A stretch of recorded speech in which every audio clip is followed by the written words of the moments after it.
I never thought a single document could carry so much power. But when my father's will reading started, I realized that piece of paper held more weight than our memories. It was about to rewrite everything. We gathered in the old family living room. The scent of polished wood filled the air. The chandelier above shone like an old promise. Fragile but hopeful. My sister sat beside me, face calm, eyes hidden behind that cold confidence she always wore. Our mother sat across, clutching her purse, trying to hide fear behind forced smiles. Dad's lawyer, neat in a dark suit, cleared his throat and opened the folder. He began reading names, properties, accounts, inheritances.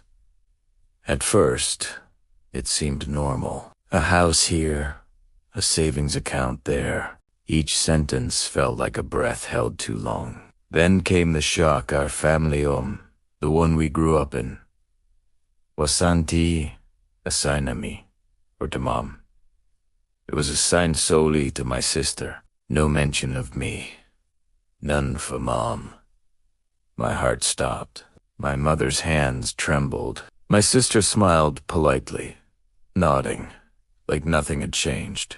The lawyer moved on. He read that the main savings account, the one Dad built for his children, was to be divided, but the largest portion, again, went to her. My brother-in-law, her husband, was named unofficial executor. Whispers rose. Confused glances shared. Mother's face drained. She looked at me. I tried to catch her eyes. She couldn't meet mine. I felt something cold wrap around my chest. Betrayal. When the lawyer finished reading, silence fell like a blanket, suffocating us all. Then my sister stood, smooth voice. I appreciate this. I'll make sure Dad's wishes are respected, she looked. At me vanished respect. I felt nothing but disgust. Outside, the storm broke. Mother ran out, crying. I clenched fists. Rage, pain, shame. Years of memories turned meaningless with a few sentences. But I wasn't silent. I grabbed my phone, called the lawyer privately. I asked if I could have a copy of the will document and Old Testament drafts. Dad signed in the last year. The lawyer hesitated. I pressed. He promised to send a digital copy by the next day. As I sat in the car, dark night around, I opened my hands. Trembling paper that said my name nowhere. And I realized this was the moment. The turning point. Either I accepted the erasure, or I exposed the truth. The next morning, I couldn't sleep. The house felt empty, echoing with the final words of the will reading. I paced the hallway, my phone heavy in my hand. The digital copy of the will still unread, but already alive with betrayal. Sunlight crept through the curtains, but it offered no warmth. I moved to the living room and folded the documents on the coffee table. The original draft, Dad's signature, date all there. I scanned page after page. My name absent. Our mother's, a faint mention to a family heirloom. But everything of value, the house, the bank account, assigned to my sister and her husband. My breath hitched. I closed the folder and stood. The room felt smaller. I walked outside, sat on the porch swing we used to rock on summer nights. The wooden boards creaked under me, a whisper from our childhood. I closed my eyes, saw Dad teaching me to ride a bike, heard laughter echoing through the yard. I felt the nostalgia cut deep. Then rage. A promise formed in my chest. If she erased us, ID. Bring her secret to light. I reached out to old contacts. Dad had a second will. I'd heard rumors. One hidden from everyone but his closest attorney. I dialed the number he once gave me, but it was disconnected. I tried texts. Nothing. I felt blocked. Still, I remembered something. A folder Dad kept in his desk, labeled private, "Do not open." I had never peeked. Not then. Not ever. But now, desperation gave me courage. That afternoon I drove to our childhood home, the old house where we grew up. Before Dad built the new one, the realtor had already sold it years ago. It looked abandoned. Chipped paint, broken windows, overgrown garden. I climbed through the back door, lock broken, and searched room to room. Drawers, wardrobes, under floorboards, behind pictures. Nothing. Until I found the desk in Dad's old study. The drawer opened. Dust filled the air. Inside, folders, old letters, family photographs, a sealed envelope. Last will confidential. My heart pounded. I hesitated. Then I opened. Inside, a draft will.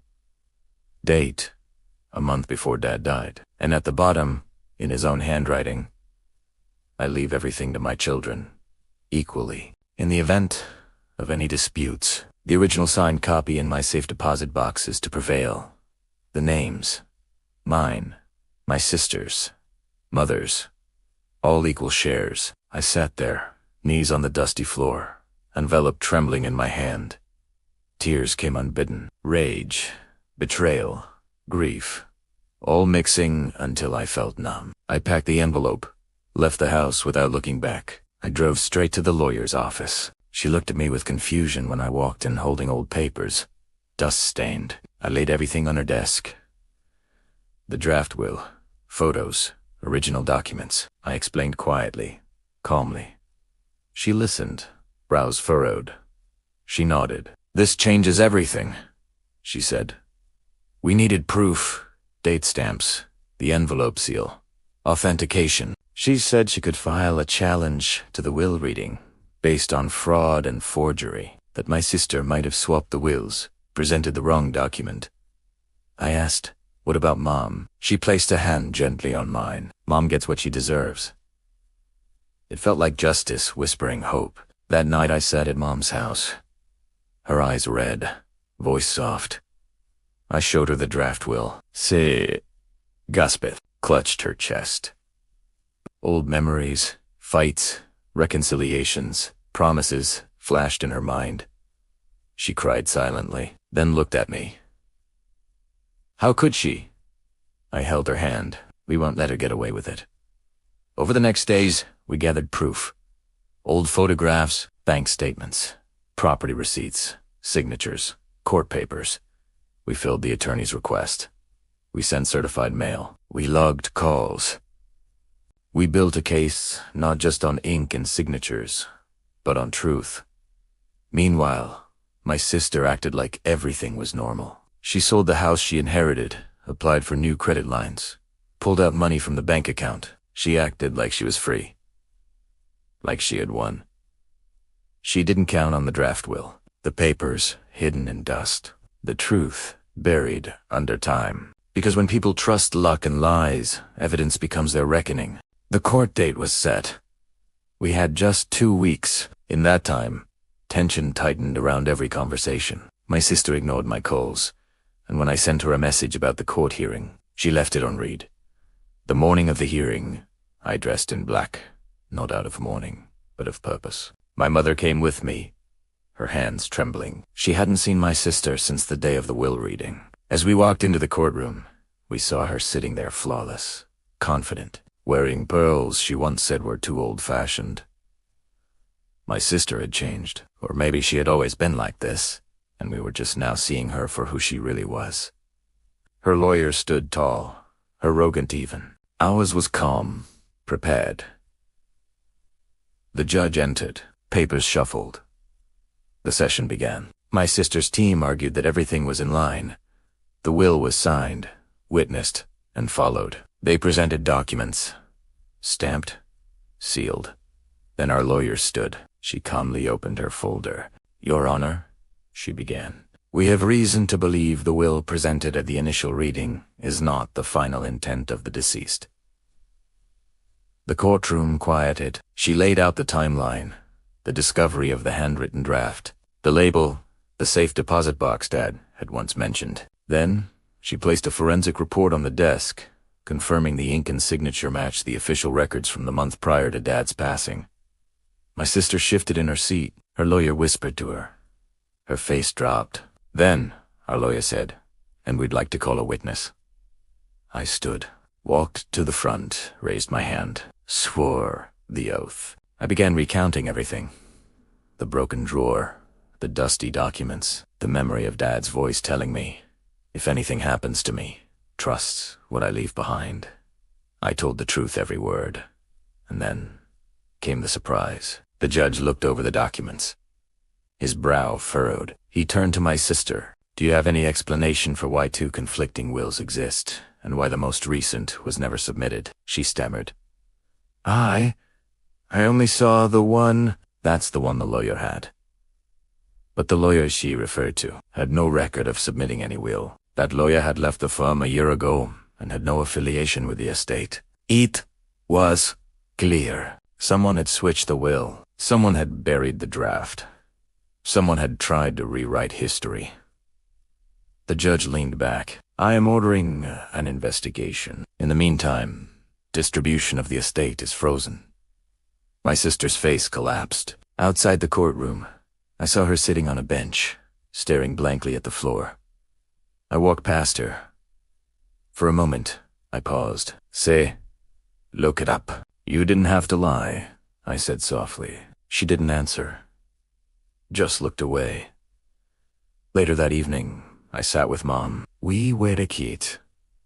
No celebration, just relief. The kind that comes from standing up for what's right, even when it's hard. Then, my phone buzzed a message from a number I didn't recognize. "I have something you need to see. It's about your father's final days." My hands froze. Could there be more? The story wasn't over yet. The message came late that night. The screen glowed in the darkness of my room. The unknown number, the words, "Meet me tomorrow. I have what you need." My heart pounded. Fear, anger, hope, tangled together like threads ready to snap. I called my mother. She was trembling, afraid, but she said yes. We will go, because we had to know the truth. The next day, I parked outside an old cafe downtown. Rain was falling. Cold. Gray. I stepped out, umbrella heavy. Hope heavier. Inside, a woman waited. Face hidden by a hat. She slid me an envelope. Thick. Sealed. Her voice low. This was Dad's final notebook. Hidden, he didn't want the last will to be public. He trusted no one but me to bring it out if something happened. I opened the envelope with trembling hands. Inside, journal entries, dated entries, written in Dad's hand. Conversations with his attorney, notes about his fears of betrayal, drafts of wills, receipts, bank records. Every detail meticulous, every doubt addressed, every possibility of treachery covered. De la Spèche, a note, in faded ink, underlined 3 times. If I die, let my final words be this: my estate stays with those I loved most. Any document signed after this ink is forged. I felt the room spin. Tears blurred my vision. Rack returned, but cold now. Controlled. Calculated. I left the cafe without word. The rain followed. I drove straight to my lawyer. She read the journal, her eyes widening. She said, "This is irrefutable.